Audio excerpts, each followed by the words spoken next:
All right, kids. We're back at the Flytrap. We were here last week with the Swag. It was a little smoky. That's all I'm going to say. That's a cool name for a band, the Swag. It is. Well, they're a Grateful Dead cover band kind of thing. Never meant that. Anyway. I love the Grateful Dead. With me is Fred LeBlanc from a little band called Cowboy Mouth. From the great city of New Orleans, Louisiana. You've been in a number of bands, including Dash Rip Rock. Thank you very much. I love that name, by the way. Yeah, thank you very much. I lived through that one, so that was good. You're based out of New Orleans. Born and raised. I want to talk about Voodoo Shop from 2006 and its relation to Hurricane Katrina. Okay. Most of the album was recorded before the storm. We didn't really prepare to, we weren't planning to be. We're actually planning to make a rock and roll record, something to try to capture our live sound, And we came in armed with songs like Joe Strummer and Misty Falls. And after the storm, I wrote a song called The Avenue. That was like a kind of a ode to New Orleans, because the marching bands will roll. I'll find my city and my soul. What's the next line? So plan on growing old on the avenue. It's referencing St. Charles Avenue where all the Mardi Gras parades roll down. So that was written as a kind of ode to New Orleans. And we had another song on there called Home that was also kind of an ode to New Orleans, but it was a little angry. Is it still? I've been through New Orleans once, but it was in '04, so everything was fine. Yeah. And I've read stuff that it's still pretty tore up down there. There's still refrigerators and trees. Yeah, No. In certain parts, but the areas that people, that large amounts of people are actually working and functioning in are fine. I mean, there's still a lot to be done, but a lot of, and there's still a lot of recovery money coming into New Orleans from the feds for about another 2 years. All right, well, I want to bring up a young lady that I don't know if you have a thing, I'm going to ask you if you have a thing for her or not. Kelly Ripa. Did you know that one was coming? Kelly Ripa. I kind of figured it when you said young lady. Young lady. Well, yeah, with 88 kids or however many. She's fertile. We played that show twice. When she was on it, and she is like more muscular than any man in this room. Really? She could kick all of our asses at once and make us like it. She was very sweet, real down to earth. She heard the song, she loved it. It was kind of one of those fluke things. A buddy of mine worked is an anchor at the local CBS affiliate in New Orleans, and when Regis and Kelly came down the first time in New Orleans a couple of years ago, there was talk about us being on there, and I had just written the song. I said, "Hey, Eric, I got this dumb song I just wrote called Kelly Ripa. Listen to this," and I sent him an MP3. He goes and plays it for them without telling me, and the band hadn't even learned it yet. It was just a demo, and so we ended up having to play the song, put it on the record. So it was a very cool thing, and we played it the second time on their show in New York, and she ran across the stage and gave me a big old kiss, and it was awesome. Is that was there time, or did she keep it sweet? I mean, you could tell me. Married man. Oh, the political answer. I love it. No, she was great. She was a real sweetheart, very down to earth. No real airs, no real BS.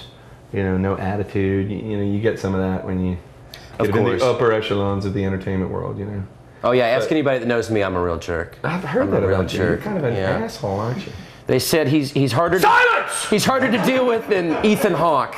Ooh. I'm worse than Ethan Hawke. Really? Yeah, well, that's what they tell me. Really? But I think I'm really sweet and charming and nice and available, ladies. Drew's got my number up. And your mom says that too about you. My mom is a saint. Dorothy Mantooth is a saint. Anyway, okay, I want to talk about your setup now. You don't really see a drummer in front. Personally, I've never seen. Gary, you've seen that before? Yeah, Drew? Just one time? Just one time. It was my van.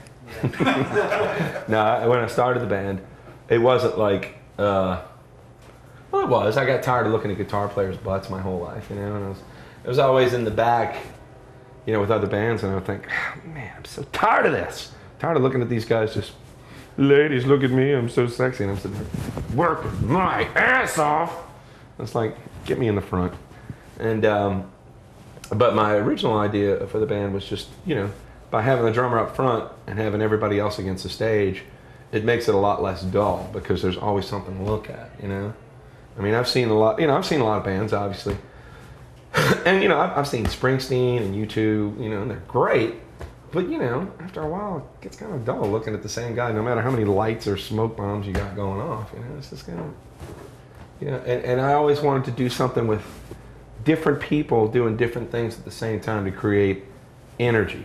And so it wasn't really consciously a whole thing of like, I'm going to get up front and I'm going to be the man. It's just something that kind of evolved.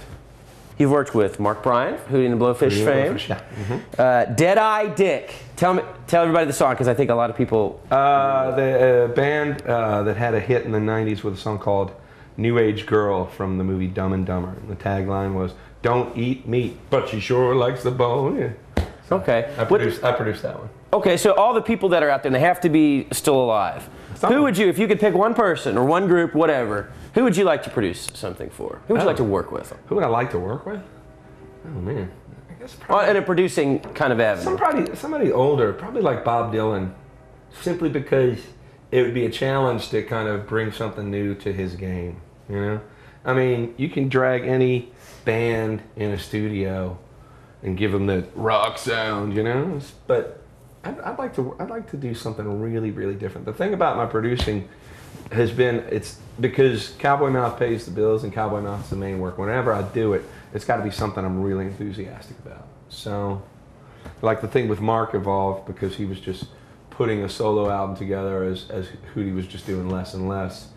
And because he wasn't really planning to tour behind it per se with a band and all that stuff, or at least not a lot, we were pretty much free to do whatever came into our head. So that was nice. Okay, I got one last question for you, sure. And it's the most in-depth, and it's also the most favorite question. Oh my God. Oh yes, you ready? You ready? 5.5, 6 on a good day. Okay. What is your favorite breakfast cereal? Oh, my favorite breakfast cereal? Great Grains. Really? Mm-hmm. Great Grains with like the almonds, and if it comes with cranberries and or raisins, I can deal with that too. I love it. See, man, listen to that. Really? Oh, man, I don't know. With as energetic as you are and stuff, you kind of seem like a Sugar Rush kind of guy, so it's like, you know, Cocoa Pebbles. Dude, I've already got the rush going. I don't need a fake. The human heart can only take fructose-induced hyperactivity. No, I'm already there, man. All right. We used to have this sound man. His name was Chuck Keith. Great guy, talented sound man. He works in New Orleans still, and he's from Bryan, Texas, College Station. He talks just like Boomhauer. And every once in a while, you get all excited. And you get to the point where you just couldn't understand him. And then I'd say, you know, whenever you'd get excited, people would sit around and go, "What did he say?" And I'd say, like, "He says the new sheriff is near," or something. but so he was. He used to do this great thing at Soundcheck to where, like, he'd quote Shakespeare, you know. "Friends, Romans, countrymen, I've come to bear Caesar, not to praise him," or I forget. I don't know if that was the exact quote, but so he used to call it Boomhauer. And he always had these things, you know. It's like, you know, just these little offhand sayings, you know. It's like, and you know, it's like I would try to eat like a decent cereal, and he would like to eat hot dogs and things like that. And I said, it's like, why don't you try to eat something decent, Chuck? "I don't know, man. It all just serves the same purpose. Makes a good turd." It's like, all right, there you go. What's the new album? It's called Fearless. Are you available on iTunes? Yes, we are. Everything's available. If you watch the show, folks, you know I absolutely love iTunes. It's like the coolest thing in the whole freaking world. So check it out on iTunes, Cowboy Mouth. Fearless. It's got Kelly Ripa. It's got a song we're playing at Soundcheck called Outside the Oh, you have a DVD. You have a DVD. Yes, we do. That was filmed live at the Roxy. Roxy on Sunset. Yeah. What's the name of it? The name of the band is Cowboy Mouth. That's good, too. Hey, man, it's catchy. Have you seen it? I haven't seen it yet. Yeah, it's pretty. They don't sell it in Oklahoma because it's banned. You ever seen us play? It's a band. Have you ever seen us play No Hair on Your Arms guy? Just shaved. He's kind of feminine. All right. This guy here. One of these days, Freddie. One of these days. Oh, right in the kisser. All right. We're going to cut to some footage with these guys rocking out. We're going to cut to that footage right now. Kelly Ripa, If she had a boss, I would build